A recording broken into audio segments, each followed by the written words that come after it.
Hello दोस्तों, कहानी पसंद आने पर लाइक जरूर करें। आज की कहानी है नाग की फुफकार।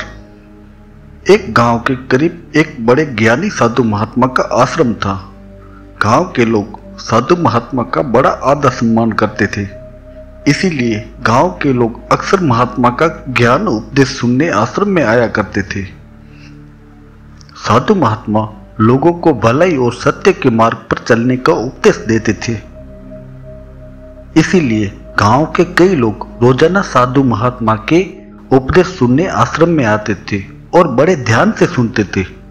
एक बार साधु महात्मा लोगों को अपने आश्रम में उपदेश दे रहे थे, तभी वहां एक बड़ा सा काला नाग रेंगता हुआ आया और जहां सब लोग बैठे थे वहां से थोड़ा दूर साइड में जाकर कोने में फन फैलाए बैठ गया और वो भी बड़े ध्यान से महात्मा का उपदेश सुनने लगा। लोगों का ध्यान उपदेश से ज्यादा नाग पर जाने लगा। सारे लोग डरने लगे, कहीं सांप डस न ले। उपदेश समाप्त हुआ तो नाग वापस झाड़ियों में अपने बिल में चला गया।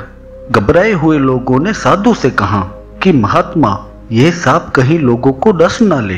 तो महात्मा बोले, घबराने की कोई जरूरत नहीं, ये नाग है, बिना वजह किसी को नहीं डसेगा और ये नाग भक्तिवान भी है, ये सत्संग सुनने भी आता है। आप निश्चित रहिए, मैं नाग को समझाऊंगा।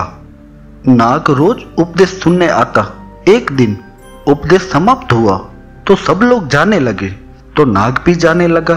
तभी साधु महात्मा ने नाग से कहा कि रुको, तुम एक नियम लो कि आज से तुम किसी को डसोगे नहीं। नाग ने नियम लिया कि महात्मा, मैं आज से किसी को भी नहीं डसूंगा। नाग 4-5 दिन तक उपदेश सुनने आया, फिर नाग आना बंद हो गया। महात्मा को चिंता होने लगी, नाग कैसे उपदेश सुनने नहीं आता। तो साधु महात्मा ने जाके जंगल में उसके बिल की तरफ नाग को ढूंढने लगे।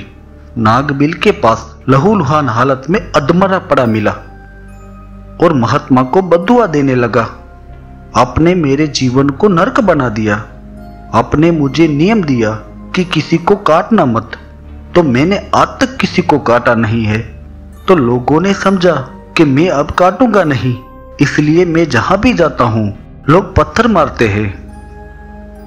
नाग को इस हालत में देखकर सबसे पहले महात्मा ने जड़ी बूटियों की दवा बनाई, नाग के जख्मों पर लगाई।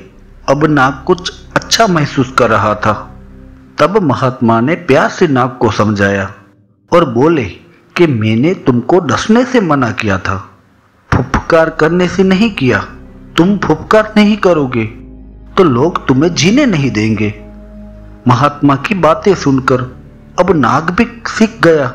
अब नाग को कोई भी छेड़ता तो नाग जोर से खतरनाक फुफकार करता और जो लोग छेड़ते वो डरकर भाग जाते और नाग भी खुद की आत्मरक्षा के लिए वहां से भाग जाता। कहानी की शिक्षा, किसी को चोट मत पहुंचाओ, किसी से लड़ो झगड़ो मत, पर आपत्ति आने पर फुफकार जरूर करो। मतलब अन्याय या खतरा होने पर आवाज जरूर उठाओ, वरना इस दुनिया के लोग तुम्हें जीने नहीं देंगे। धन्यवाद दोस्तों। अगर आपको यह वीडियो पसंद आई तो इसे लाइक करें, शेयर करें और हमारे चैनल को सब्सक्राइब करना ना भूलें। आपका सपोर्ट हमें और बेहतरीन कहानियाँ बनाने के लिए प्रेरित करता है। धन्यवाद दोस्तों।